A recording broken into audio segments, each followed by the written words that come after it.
Hey guys, welcome back to the Touch MBA podcast. I am your host, Darren.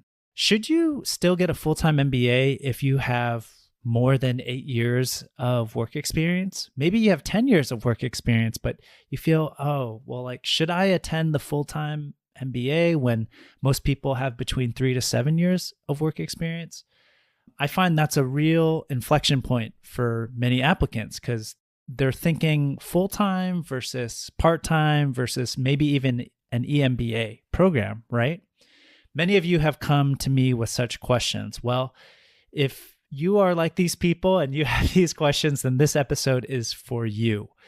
I brought on Richard Campbell, who is the founder and CEO of 10 Adventures, to talk about his experience going through a variety of these programs. After working for about 9 years, he attended Harvard Business School's program for leadership development, which is their version of the EMBA program. And then a few years later, he attended London Business School's Sloan Masters in leadership and strategy, which is a full-time 1-year program. And then most recently, last year, he went through 500 Global's Accelerator program in Calgary to help accelerate sales at his company. So Richard is really candid about his experience, what he took away from each of these programs. And I think what becomes really clear in our conversation is that you get what you put into these programs. And it applies for full-time MBAs, but probably even more so for these mid-career leadership training programs. You're going to get a lot of great ideas. You're going to be exposed to a lot of accomplished people, but at the end of the day, you're going to have to take those lessons and those learnings and apply them to your business and apply them to your career. And that's what's really going to make them worthwhile. We talk about the networking aspects of all these business schools, the learning aspect of all these business schools. Richard shares his favorite highlights from each program. So I hope those of you considering these programs will walk away with a much clearer idea of what they're about and how you could benefit. Remember that at Touch MBA, we specialize in school selection help. So if you're still struggling to figure out which MBA program fits you best, head over to touchmba.com where you can upload your profile, tell us a bit more about your goals, and we'd be happy to help you out for free there at touchmba.com. All right, now let's get to my conversation with Richard. Here we go.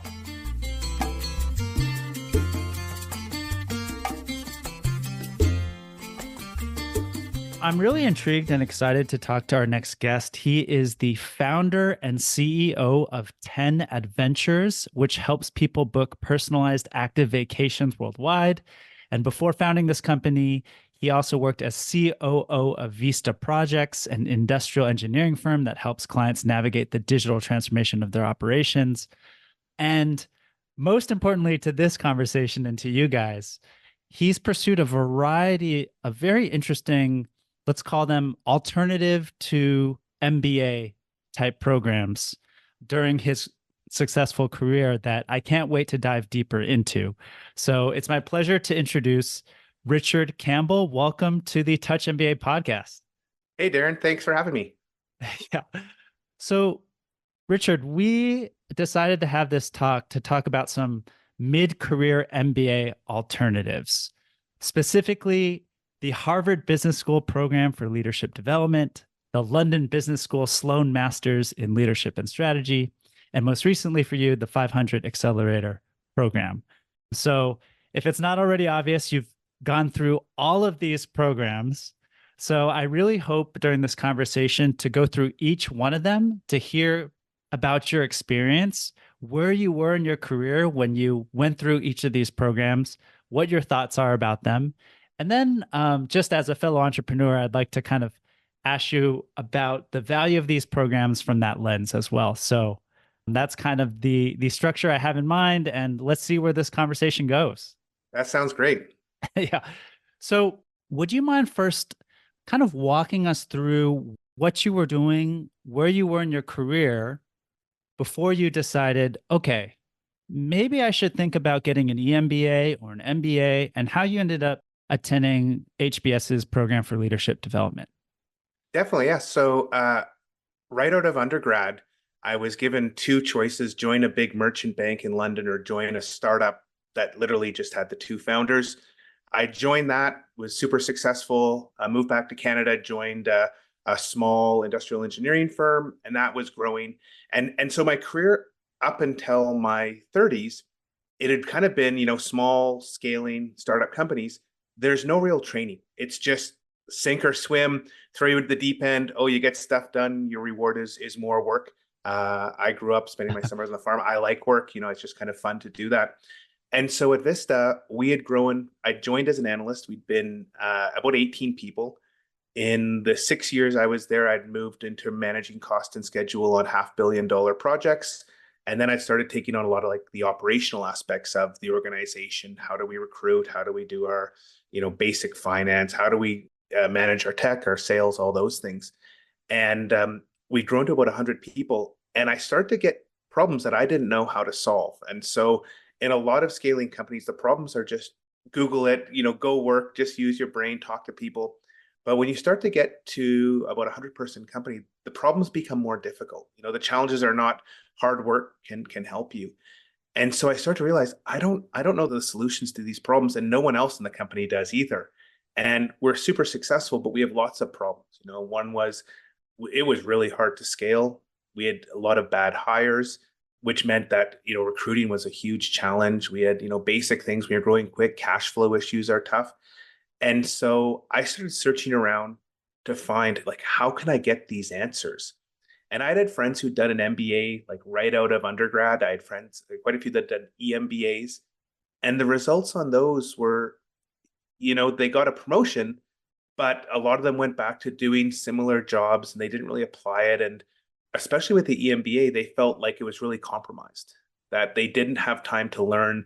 They were constantly like flying for the, the weekend or weekend class, trying to juggle work and school. Their company didn't make a lot of allowances. And so I kind of went into this thinking, I don't want to do an EMBA just because I hadn't heard great results, but I wasn't sure what to do. And I think it was in the back of The Economist, I saw PLD. And as I investigated so that. Those ads actually work at the back of The Economist.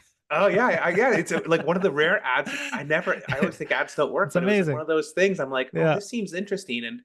And the way they market it as, we don't think EMBAs work.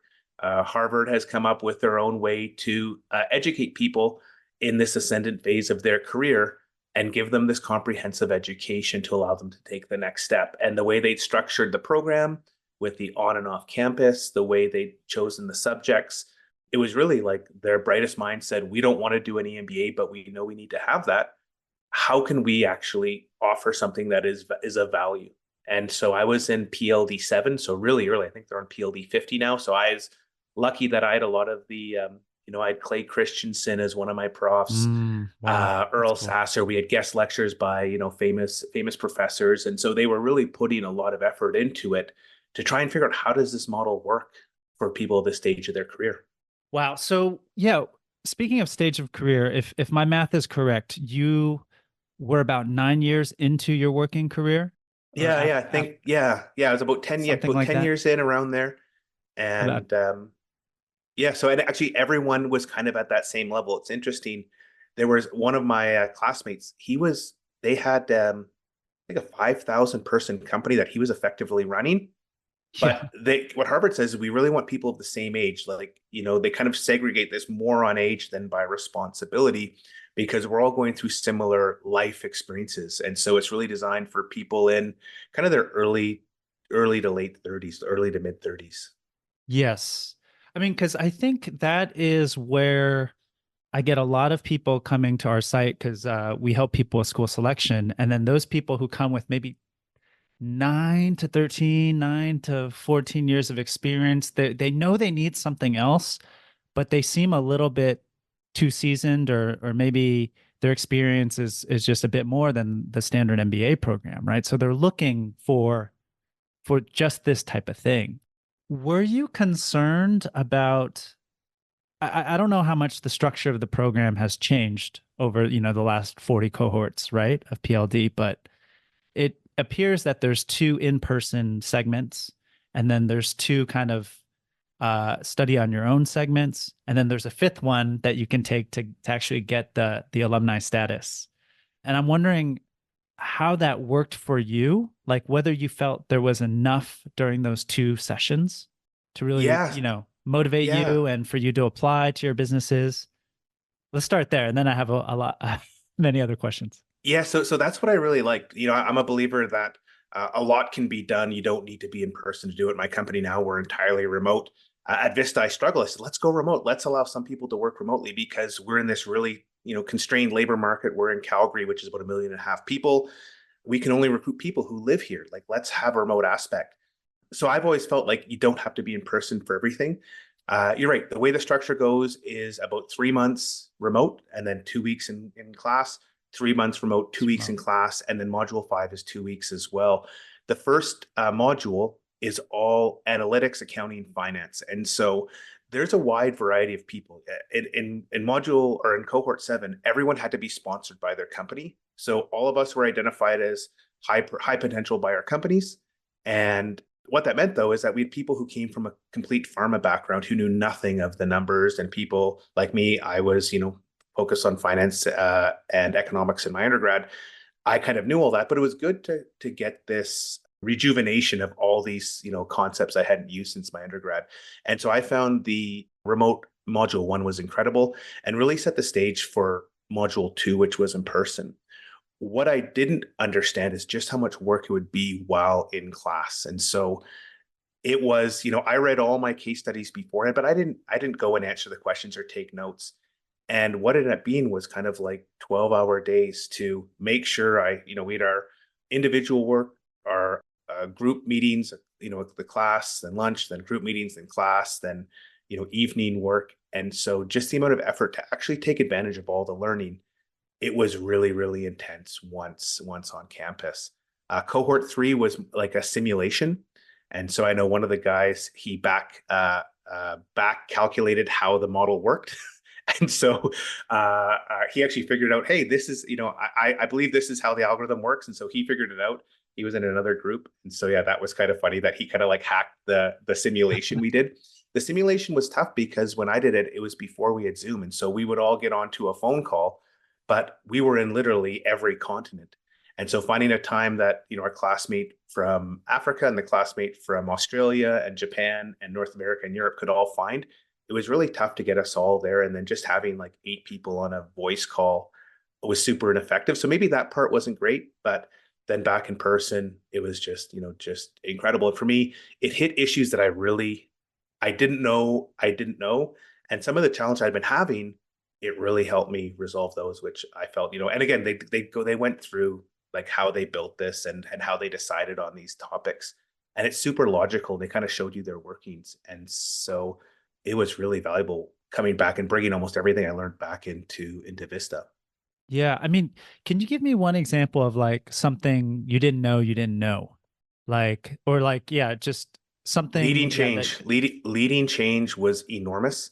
And so, looking at how, John Cotter's burning platform in a growing company, you kind of have to constantly destroy what you've built.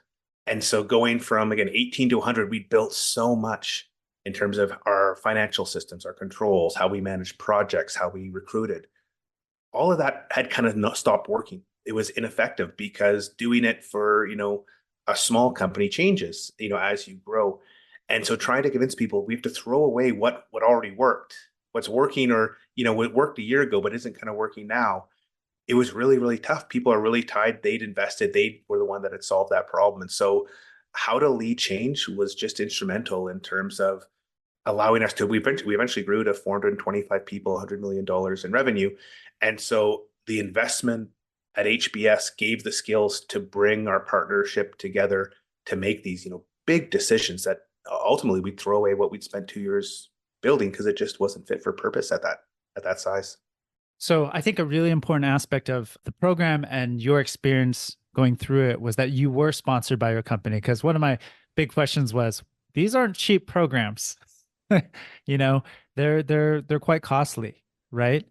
And so was your leadership team, or I'm not sure how it worked in your situation, but they were open to you coming back on fire with these ideas like the burning platform and how we need to kind of disregard some of the things that led to our success? or was there pushback, or were they really eager to get these new ideas? And I think we realized we wanted to keep growing. We realized we had challenges. I was the guy that was doing, all the operational, business aspects. And I said, I don't know how to solve these problems. We tried some consultants, but consultants were $5,000 to $8,000 a day. And we realized, holy yeah. crow, this is really expensive. And I don't think there was a buy-in. This is going to lead to radical change in the business, but there was buy-in that we have problems that, this seems like a really good way to solve them. When I did it, the Canadian dollar was at par. And so it's now 74 cents. And so that helped, as well as it was $33,000 back then, which I think now it's around 60. So it seems all of education's gone up dramatically. In our case, it made sense. We looked at some Canadian programs that were like 2-week programs. We thought, oh, I think Harvard's going to be much better. And the investment of cost isn't too bad. What I did is I said, okay, I will, I'll use my own time. I'll take vacation or paid time off to do it. Yep. That's my investment in this. And so everyone felt, okay, this is something that he's not being paid just to go and learn. He's, using 4 weeks of his vacation as well as all the time I did evenings and weekends before each in-person cohort. Mm, love that. And so let's talk about the cohort. I mean, I'm wondering if you feel the same sort of support and closeness with the people you went through the program and perhaps other alumni that, full-time MBAs do. Because obviously with that full-time MBA program, it's more time together, going through projects, case studies, life parties, all that stuff, right? And so what I'm really curious about, like an alternative like Harvard's PLD, is kind of how strong that network is and what benefits you feel you've gotten from it. Yeah, so the hard part for me in the network is I'm in Calgary. So I think in our city we've got 50 Harvard alums total. We have an alumni club that does an event every few years. And so it's really hard for me because I'm just not in where there's a lot of alums, in this city. I know coming out of the program, there was a group of 5 or 6 of us. We met up a couple times in the US, like to do kind of fun events just to keep our relationship going. But it's hard when you're spread so far apart. One of our classmates is the head of his local alumni association in Florida. Another one sits on, I think there's some sort of alumni council where he's on that. So I think part of it, if I was in a major metropolitan, US or international center, I think it'd be fantastic. If I was in Toronto or New York or Tokyo or London, I think it'd be fantastic because there's so many other alums there. The fact is, there's just not very many of us here, and the club isn't very active. As well as I've got a startup and 3 little kids, so my time for alumni stuff is minimal. Yeah. No, I hear you, but I mean, you have the Harvard brand now, arguably the biggest in the world, the best known in the world. And I mean, last question on the network. Have you seen any difference to how like alumni from your program are perceived compared to, the typical HBS full-time program? Or has that not really come up? To be honest, I don't mention it very often. That I think there is a perception difference. My guess, I haven't heard anyone say it, but my suspicion is there is a perception difference. Maybe the biggest difference is I know a few people in my program, they were expecting to be recruited by, a global bank, a VC, McKinsey, and they didn't understand, hey, there's like no one's recruiting out of PLD. Like it's not like an MBA where you have a dozen job offers. It's really to help you to take that next step. And I have a blog where I write about my experiences, and a lot of people, their number one question is, will this get me? I want to move to New York. I want to move and change my career. I want to work for Goldman Sachs. And I think the PLD program helps you become a better leader, become better at your job. It might get you promotion in your current company, but I don't think it's going to, it's not going to change your life in a meaningful way in terms of recruitment, because also it's kind of confusing for people. Like, I see some of my classmates, they'll put EMBA on their LinkedIn profile, Right. But it's but not, it's not. It's it's it's it's not. not like there's no test, there's no grading. They purposely don't want it to be that type of environment. They want to spend all the time on learning and not, try and assess you. And so I think that's maybe one of the challenges of it. if you're looking to get a job or a promotion or make a lot more money, I don't think PLD is going to do that like as soon as you're done. I think 10 years down the line, in my case, it definitely has done all those things, but you're kind of taking a bet on yourself that, okay, I think I'm talented with this skill. I'll be even more talented, be attractive to employers or to, my current company. Yeah. No, I love that. And so I'll link to all of your, I'll call them reviews, but they're kind of some summaries of your experience and kind of your big takeaways. I'll link to all three of those in our show notes so listeners can find those and see your site as well. Last question on the PLD, HBS PLD is, it sounds like you could have also done, I don't know if you've heard of like Vern Harnish and No, his no, I L's haven't. program. Oh no, like I feel like he's, at least he markets himself. He's kind of the guy that helps take companies beyond 100 people. Cause like you said, like I don't feel like there's many programs that address that specific, let's say, stage of a company, through education. So maybe there's these other thought leaders, kind of executive education providers, but they probably wouldn't consider themselves that. They would more consider themselves to be like helping entrepreneurs scale, like that brand of person. Do you know what I mean? I Yeah, don't know if yeah. you considered those like EO organization or any of these other types of programs. Yeah, so I didn't know about EO then, but EO would be a great option. I was kind of unique. There weren't many of us who were in private companies. Like a lot of the other members were, this was part of Morgan Stanley's or GE's, or it wasn't GE, it was MetLife and then a bunch of Japanese banks and the Kuwaiti or oil. This was just part of, this is how we educate our high potentials to become our future C-suite. And so it was kind of interesting because I was this guy that was hands-on operating, trying to build a company, while other people were very, very narrow in terms of their area of focus. And so as we get later, I don't know if PLD is the best option for a 100-person company. They had a owners and presidents program, I think, at OPM, which was for kind of like early stage tech and high growth companies, which I think they've stopped now. And that was even when I started, I'm like, oh, maybe I should have gone into this other program because that's kind of all the scaling challenges that we had. But I still found like the lessons kind of apply whether or not you're 50 people or 500 people or 5,000 people. A lot of the lessons we were learning around strategy or leadership were, still super valuable. Yeah. Fantastic.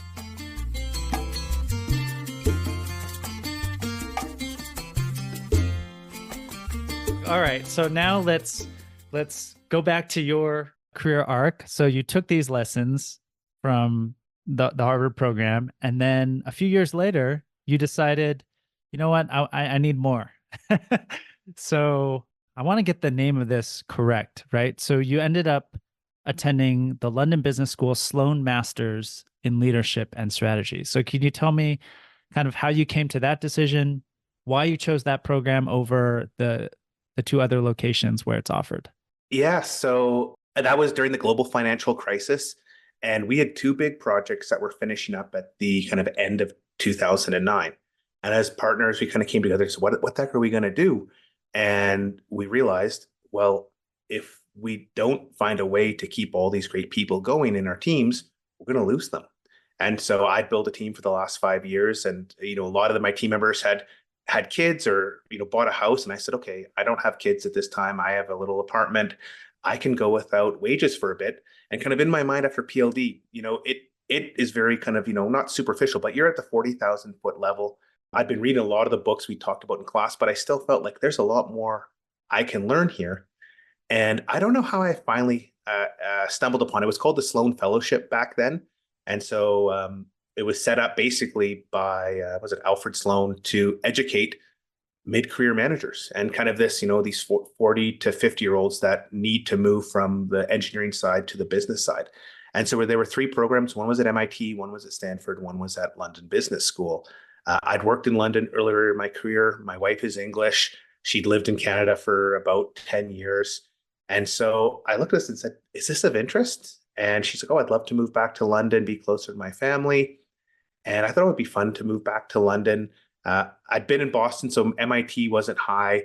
In hindsight, probably Stanford might have been a better decision the way my career has evolved. But I love London. And so I said, okay, well, let's take a flyer on this. I wrote my GMAT and did well. and applied and thought, if it happens, great. If it doesn't happen, that's great as well. We'll find something else to do to keep my team going. And it turned out that they wanted me, so I got in and spent about a year taking my master's in strategy and leadership. Okay, tell me about that experience, that learning experience. So you have, I think you wrote in your LinkedIn about 55 people in your cohort at the time, right?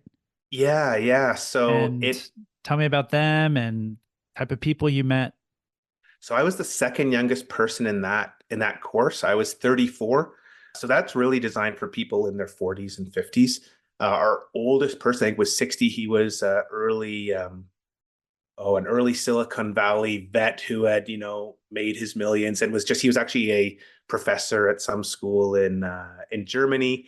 But it was like this really unique cohort of people who were, deep tech people with no business experience, people who are entrepreneurs, people from government, basically people who really, wanted to learn and were willing to give up a year of their life to go and learn and wanted, in my case, I wanted to learn deeper about how I can grow Vista. What are some things I can do? Use this time off of the global financial crisis to get more of, okay, this is how we deal with future issues. Other people wanted to change their job, change where they were based, change the industry they were in. So everyone kind of had a lot of experience and came together in London for this incredible program. And so, unlike PLD, I mean, people did kind of use this program as a way to pivot their careers. So what was tricky is once it was started, the British government stopped issuing work visas. Oh, so a lot of the people who had moved to London, they brutal. said, okay, I want to live in England. They'd come from all over the world. It became very, very tough for them to stay in London. In my case, I hadn't planned on staying in London. I'd planned on coming back to Canada, so that wasn't an issue. But I know there's a few people that said, oh no, like I wouldn't have come here if I couldn't get Yeah. a work permit. But yeah, it was, and what we learned, and this is, I think, good advice for no matter what you do. You can change one of three things. Your job, what you do as a job in terms of, you're an accountant, you want to move to strategy. You can change that. You can change your location, or you can change your industry. But it's almost impossible to change more than one of those. So really figure out, what you want to do when you do this. And so there was one of our classmates who changed all three. He was Brazilian. He was in they imported, like, they had the license to import all the Italian foods into Brazil. He changed, and he's now an investment banker in Florida. So he changed everything, but he works so hard, and he's such a personable person that he networked every waking hour to be able to make that move.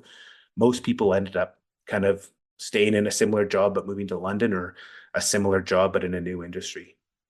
Interesting. And do you feel like, was there career support offered, like a career services team, or was it really kind of the idea was you guys are learning and you have to kind of hustle on your own to find the next thing? Yeah, so it was hard. It was still, the global financial crisis, the end of that. And so, financial centers were impacted most of all. So we had the change in visa rules plus the global financial crisis in the world's, one of the biggest financial cities. And so it was just kind of, all these things that kind of came together. I talked to someone who did the Sloan during COVID, and it made me remember it was just a really dynamic time for us, that there were people that were looking for jobs. There just wasn't a lot of jobs. People who did it during COVID, they were at home. I know one guy, he moved to England, and then he was in his flat paying thousands of pounds, zooming into school 2 blocks away. And he's like, I could have done this, while in Canada. Like, Yeah. Just tough luck. I mean, yeah, it's exactly. the timing. I mean, so one question I have about this sort of mid-career type program, right? I mean, obviously they're bringing in successful, accomplished people. Is how much you can customize the program? Because I think a big part of the full-time MBA is people can kind of choose their specialization or their track, or like focus on this small part of the program. It seems to me that there's more of a set curriculum in the Sloan Fellowship, or let's call it the LBS Sloan Masters program now, right? And I'm wondering how much customization is there, how you can kind of customize it to serve your own business problems or your own career. Yeah, that's a great question. And so It starts with the first semester is entirely the Sloan cohort together for all of our classes. Kind of the the thesis is you need a different type of education based on your career experience. So putting you in a basic MBA or EMBA class, it's not going to be appropriate because you know a lot of that stuff already, or you'll never need to know how to do it. It's kind of, you might need to understand a marketing plan, but you'll never create one. So we don't need to educate you on the details of all those aspects. Once you're done that, then you're free to choose any of the options you want. So it was kind of a nice mix of here's some stuff that we think is really important from a leadership aspect. There's a great class on governance, which for me led to a bunch of work I've done in terms of governance, a very unique skill set. We had an ex-McKinsey partner as our strategy professor, so really, really unique way to not an educator or like a thought leader, but I've spent 20 years as a partner in London, McKinsey London. I'm going to tell you how we do this in the real world, which was really valuable because it was more strategy for business leaders. And so I really liked the option of here's all this stuff that we think you need to know, and then just go have at it. And I didn't take any more accounting classes with my options. I took things that appealed to me, but everyone kind of got to choose what they were most interested in. And actually, one of my classmates took a bunch of the accounting options because he already was like a CFO, and he wanted to understand a bit more around British taxation matters and things like that. And he found courses that fit him. So those courses are offered through like London Business School. So you're taking them with other MBA or MBAs, or are you taking them with your cohort? Yeah. So it was actually nice that you'd kind of go into your electives, and you'd get to meet a bunch of the other classmates. So you'd kind of look in the class, you'd oh, there's Peter, there's Melissa. You'd have some people you knew, but then you'd get to meet other people at different stages. I think we all felt we were able to relate better to people in the MBAs. There just was, they were at a similar career stage to us. They were also, London Business School. They have a variety of programs that are really global. So they're, all flying in from around the world there. And so we had similar life experiences to them. And so there's lots of friendships. In fact, there's a guy that's moved here to Calgary that was in the EMBA Global program. And yeah, we see him and his wife like every couple months. And so we have this relationship, and we're, a couple years different in age. Yeah. And clearly you went back for that international, you kind of wanted that international flavor for your education, for your wife. Like, did you find any sort of difference in the business, let's call it this, the leadership and strategy education you received at London Business School versus at Harvard? Because you have these international cohorts in both, right? And did you feel it was kind of the same, or did you feel any differences? I think both are really international schools. Like, I think we had 60 different nationalities in my PLD class. We had 33 in my Sloan class. I think if I'd gone to, UCLA or, Rotman in Toronto, it might be more, more nuances. Here's a Canadian education, here's an American education.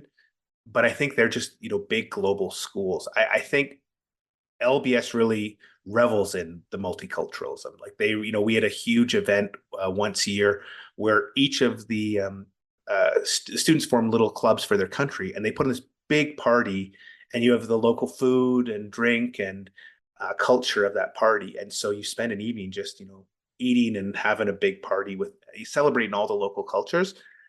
And that's what they really lean into. London's, a really global city. And so I feel there was more of a focus on that. I remember we did I don't think it was a course, I think it was just some lectures on cultural differences and just digging into how different cultures approach leadership and being led, actually. And it was really interesting learning about some of these issues. And at Vista, we're about 50% first generation immigrants. So we had a really diverse organization. We found that we could find incredible talent of people that had just moved to Canada, that a lot of companies would think, oh, you're not from here, we don't know if you're smart. We would take that chance, and more often than not, it would pay off that we get this great talent.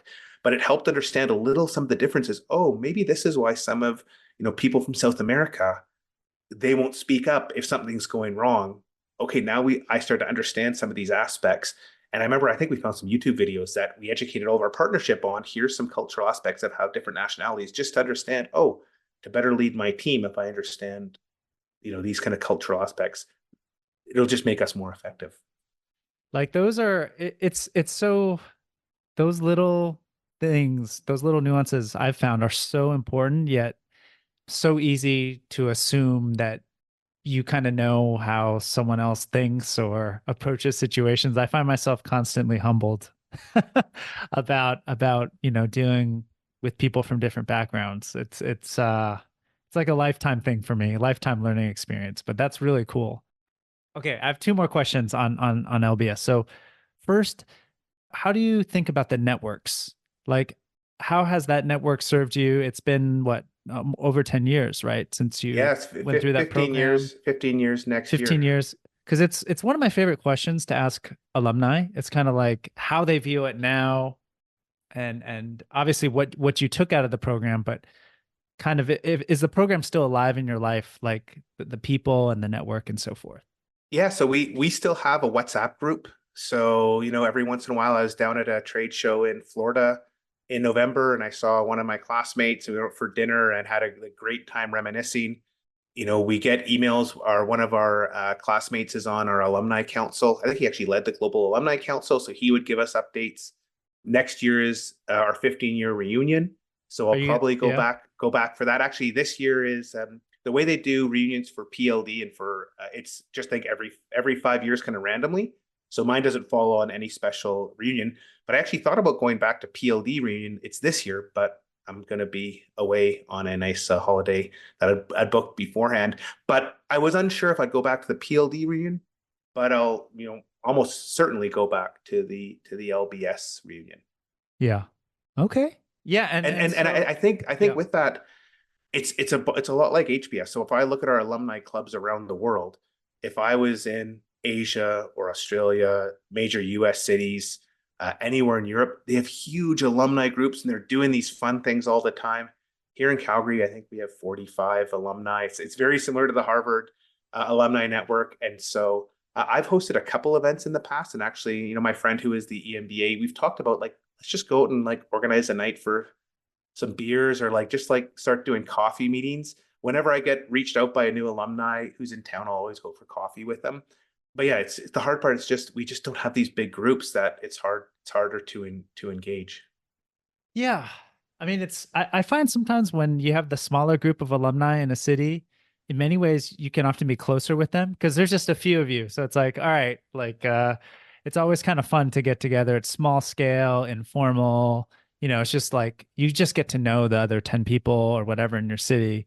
But then if you have like, I went to Princeton University for my undergrad. So if you're in like New York City and you're going to a Princeton alumni event, it's like, oh shoot, I better wear a collared shirt and put on my tie and like, that whole thing. So I think it's different, right? But I mean, I think the key part is you guys are still in touch and you still feel part of the school. You know Yeah, what, Darren? You've inspired me. I'm gonna talk to Gonzalo and we're gonna do an it's way event better. in autumn because you're right. It's actually I don't like these big things where you go to there's 300 people you don't know. Yeah, And it's yeah, like I've now met probably 15 or 20 of the LBS alumni and probably 5 or 6 of the HBS ones. And it could just be like, yeah, Gonzalo and I will do something for LBS. And it's a nice size. Yeah. If only 10 come out, at least, hey, there's 10 people that we can reminisce and have these fun stories about. yeah, and like kind of get to know more personally, in a way. Yeah, yeah, exactly. That's what I found. That's what I found.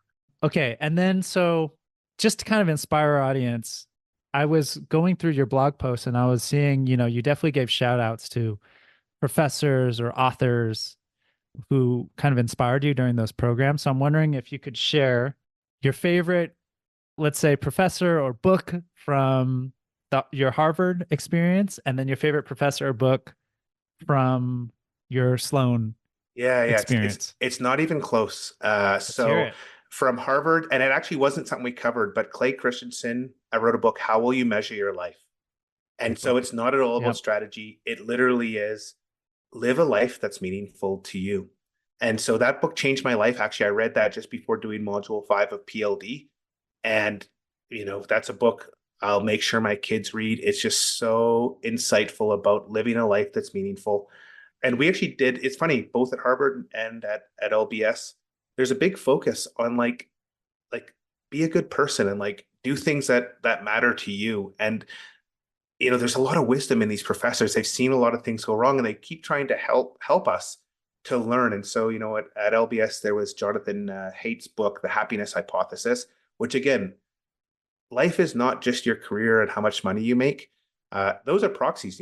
They can make you very happy, but for a lot of people, it's time spent with your family. It's doing something that's really meaningful. It might be a hobby, and so here in these great programs, it's like trying to focus. Don't just focus on your career. At LBS, I had one professor, Dan Campbell, who's an organizational behavior professor, and again, like at Vista, we were essentially a knowledge company. We had a bunch of people who were very specialized in terms of finance or engineering or design, solving things that hadn't been solved. And it's like our whole problem is, how do we recruit better? How do we retain better? How do we reduce bad hires? How do we get people to, perform better? And so his class was just incredible of how do you get smart people who are really engaged and want to do great things. It ended up being part of what my master's thesis was on. I came back, I implemented many of his learnings, ended up facilitating our growth from kind of 200 people to 425 people. Most of it was we got rid of bad hires, and it was largely down to Dan's book and his class. And it was just again, most people, I was very on the wavelength of people are important because I just see how much they how great people, how valuable it is. Many of my classmates were kind of like, people are like robots, like it doesn't matter. Like it was kind of interesting. So for me, it was really valuable information that came at the right time, that was actionable. Like how do the best companies in the world hire? Why do they do it that way? It's so logical. Go and figure out how to do it for our company. Test it. It works. Implement it. Wow, like what a huge advantage we had. So I'm going to link to all those books and people you mentioned. I actually went on this rabbit hole of Dan's work because I linked out from your site and I was looking at his books and some of his TED Talks. It's really interesting. But I think you made a really key point about this, which is, yes, the information is actionable, but I can tell just from talking to you, you put it into, you took action too, right? And so I think a key part of these mid-career programs, from what I'm understanding from our conversation, is like, you gotta, yeah, you're learning, but you gotta put all this stuff to use. You gotta figure out what's most useful to you in your situation and really implement it to see the results. That's what these programs seem to be created for. But that leaves a bit more on you to do. Yeah, I think that's a really good point. And there's lots of people who, when I was at HBS, there's people that mailed it in. Like they were never prepared. The profs would call at them. And I just think you're giving up so much to be here. This is such a huge opportunity. What are you doing? And even at LBS, there was one guy in the class who he loved the nightlife, and he didn't do very much. And again, for my first semester, I literally would take an hour off every night. My wife and I would go for a walk. We lived in Marylebone, walk down and just walk through the city, maybe 2 hours. And that was my time off every day for 3 months, because I just realized this is costing a lot of money. It's costing my time. I'm living in London. If I just wanted to mail it in, I could have watched, a TED Talk or read a book or, just looked at the syllabus. But the value was all these incredible students, these incredible professors, and me learning and being able to ask questions to clarify and learn. And then I was lucky. I was leading this fast growing company that I could apply all these concepts to, and not everything worked. Like companies are like humans. They were all really different, and things that work in one company don't work in another. But just having that ability to do some of these things in real time was super valuable. And then also the professors afterwards, Dan Campbell, Harry Corrine, Jessica Spungen, I'd go back years later, ask a question, and they'd answer my email. We'd have a phone call, and so I was getting this incredible consulting. I get half an hour with one of my profs a few years later for free, and that's not something you can get. And that was something that really helped as we were having challenges implementing some of the ideas. Well, and that's because you were trying to implement the ideas. If that guy who loved the nightlife approached these professors, they probably wouldn't give him the time, right? So it's Yeah, kind you're of that probably give right. and take. I mean, as a teacher, you want to see your students applying, your book or your theories or your ideas, and so I'm sure they're super excited to hear from you.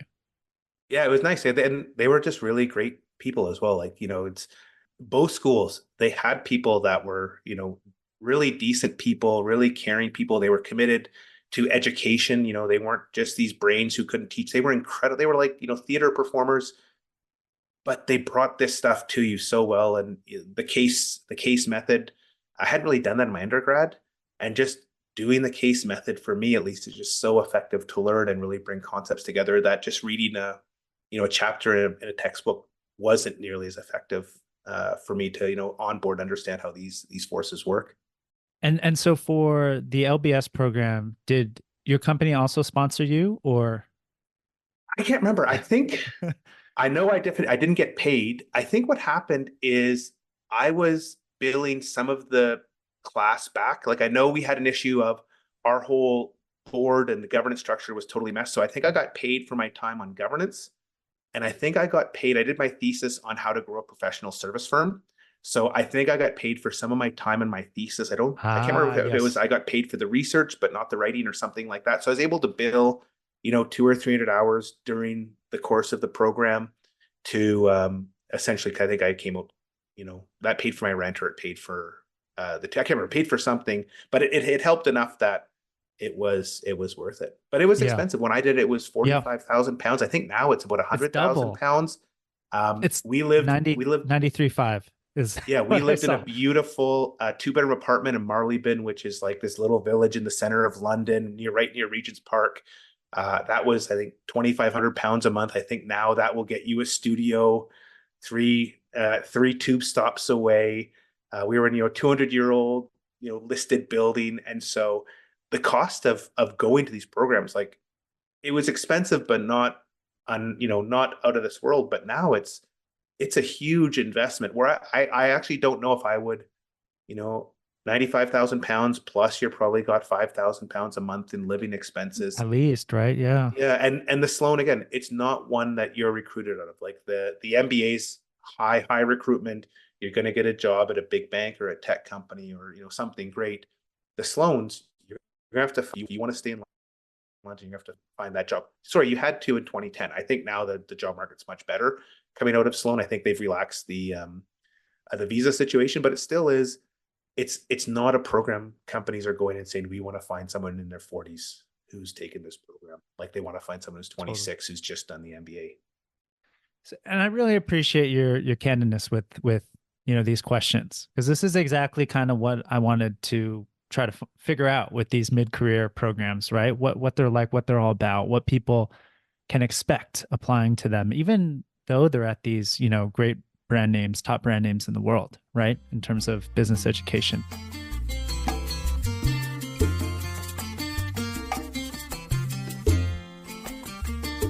So I want to save the last amount of time for your company and your last experience going through an accelerator. So can you first tell us about your startup, and then why you decided, I think a few years in, right, to go through 500 accelerator program?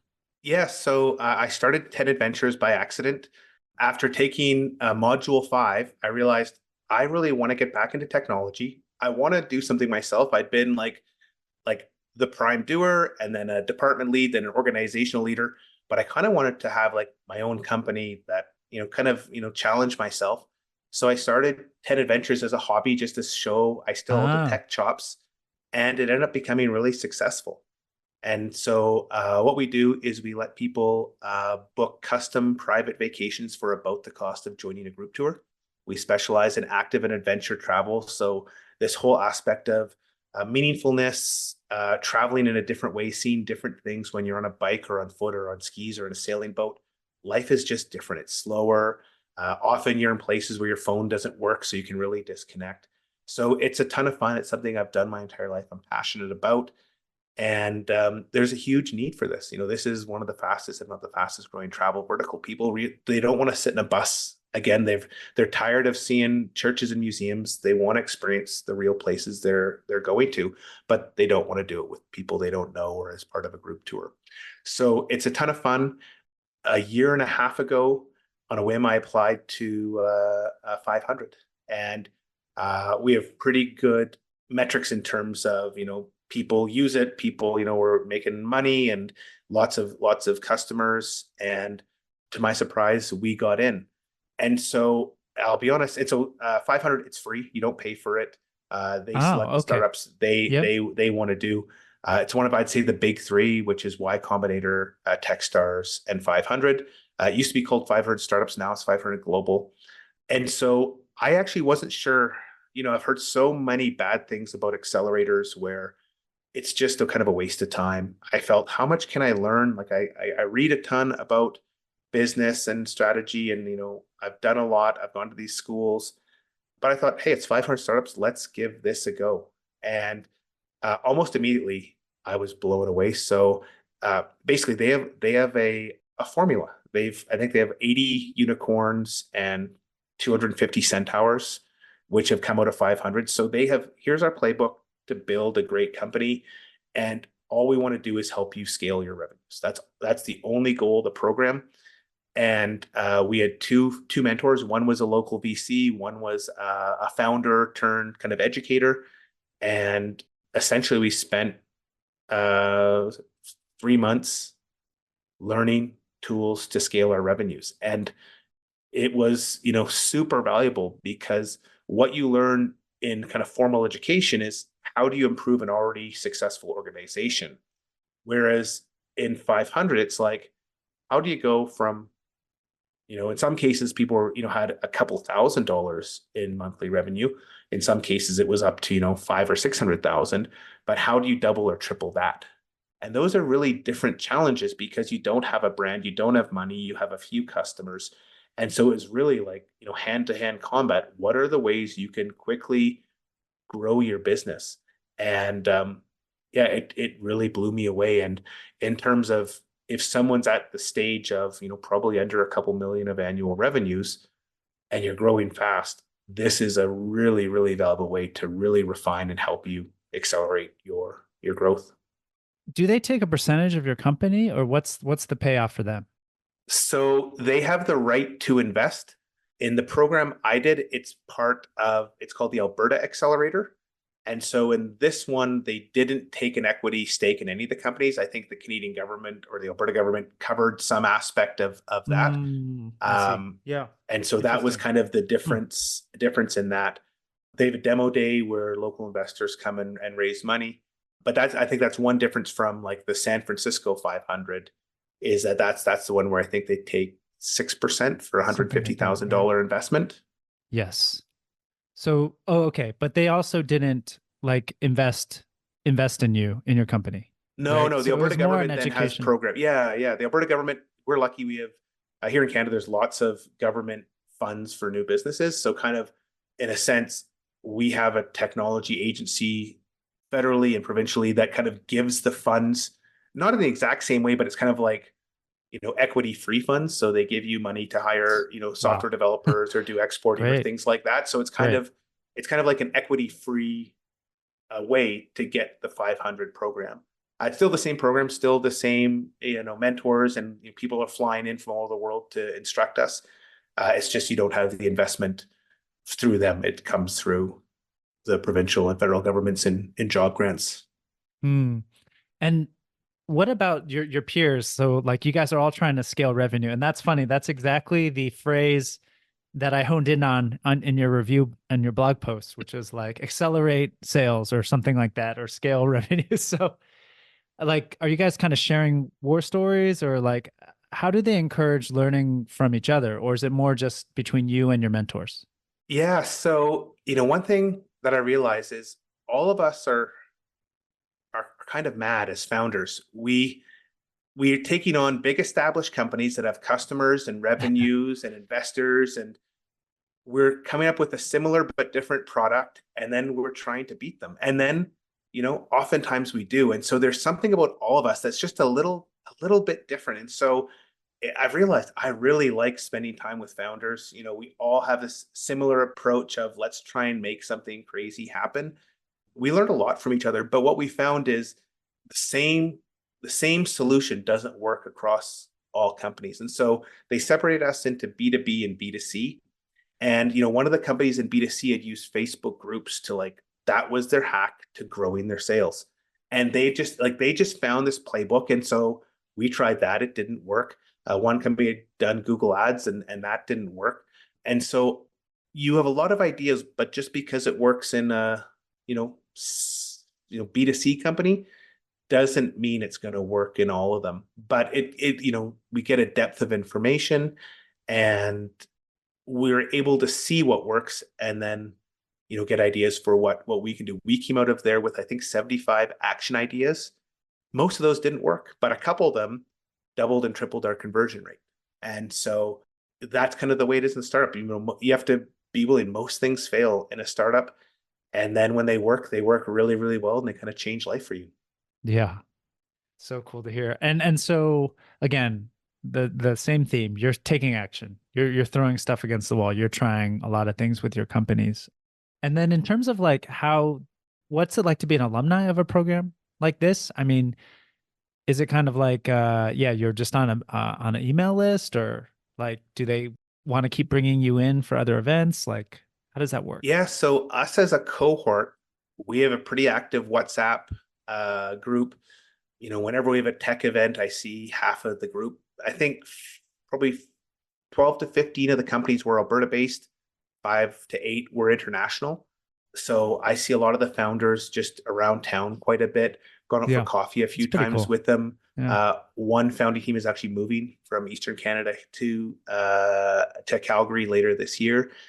So it's really, really good. In addition, this is part of a bigger program by the Alberta government to really bring education and best in class kind of tech entrepreneurship into the province. And so they do a ton of events. So they go down to South by Southwest and take 50 companies there. They bring in thought leaders to give training programs, day training programs.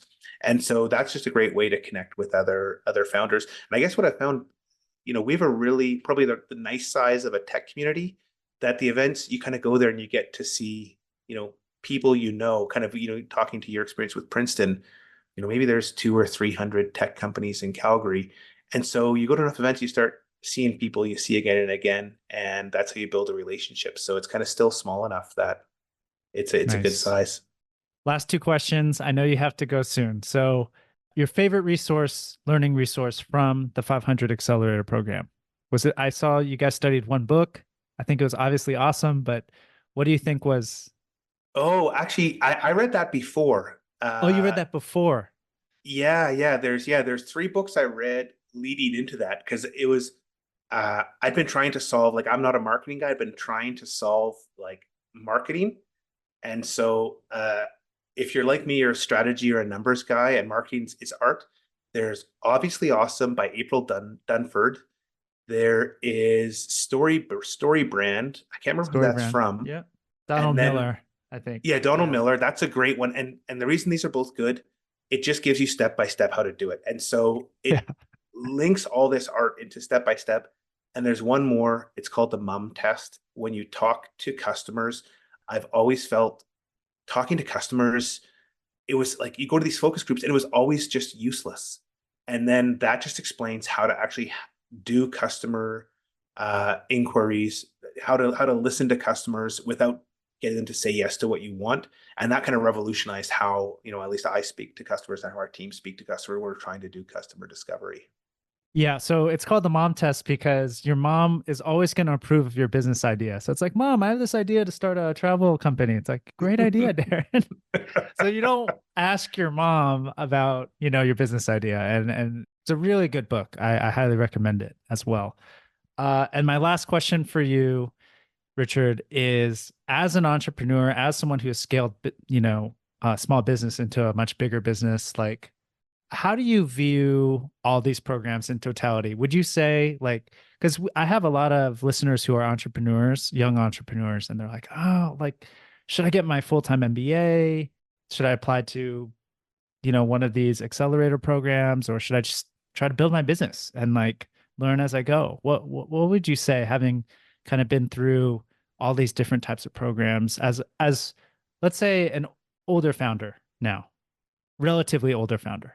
Yeah. Yeah. I think investing in yourself is almost always a good idea, provided you're going to put the work in. And I kind of hadn't really thought how you mentioned me putting kind of the work Oh, in and so implementing all obvious. this. Yeah. But I think that's Yeah. one of the things. Like, if you just go to one of these programs, and you don't work harder than you've ever worked to take advantage, it's, like no one really cares at this stage of your career. No one really cares where you go to school. I've never talked about it at any, when I meet someone, I've never talked about schools. No one knows what London Business School is here in Canada. And so it's like you're doing this only because you want to better yourself and become better at what you're doing. Your mention of EO, I know a lot of people in EO, they love it. I know some people that were in YPO. YPO does programs at both LBS and HBS, or at least they did, 10 or 12 years ago. So those are all great programs. I think if you invest in yourself and you learn and you can apply it, it's only going to help your business. So I think all these, for me, they've all been great. And I think sometimes I forget all this knowledge I have and things that are now really obvious to me. Sometimes I'm just like, hang on, Richard, you spent a lot of time at school and then, reading hundreds of books that give you this opinion. Maybe slow down, maybe try and explain how you got to this opinion, because not everyone's done this. Not everyone thinks this way. But yeah, I'm a big believer in education, and it's fun. Like I love to learn. I love when you learn something and it's so obvious and you almost get mad at yourself for not realizing how obvious it is. And you're like, how can I have missed this? Like, this is like the most obvious thing in the world. But that's kind of the fun, when you can just see how logical what someone's telling you is. And you realize, oh, I've learned something really important today. Well, I think that's a great place to end our talk. Richard, thank you so much for sharing your wealth of experiences with our audience. I'm sure this will really resonate with a number of people, a number of listeners. And I'll link again to your company, but also your blog posts talking about each of these programs. And I'm just glad you're kind of sharing your experience, because I can't find much stuff online about these types of programs. So I hope this conversation helps maybe some of you who are thinking about being a Sloan Fellow at LBS or going to an EMBA-like program at Harvard. So thank you again so much, Richard, and stay in touch. Thanks for having me on the program, Darren. And I just wish, your podcast was around 15 years ago when I was having all these challenges, because it's really, really hard to learn. And when you're just reading, the brochures, you kind of don't know if it's real. Also, if people have questions, you can find me on LinkedIn. I don't mind asking specific questions, although I've answered almost all the most common questions in this chat. But yeah, I'm here to help people, because this is an important decision. It's a lot of money. And I know the challenges I had when I was making these decisions. Awesome, Richard. So we'll have a link to your LinkedIn as well in the show notes. And thanks again. Thanks, Darren. Thanks for listening to the Touch MBA podcast. Remember, you can get free school selection help and a profile review at touchmba.com. You can also follow us on LinkedIn and Twitter. Just search for Touch MBA.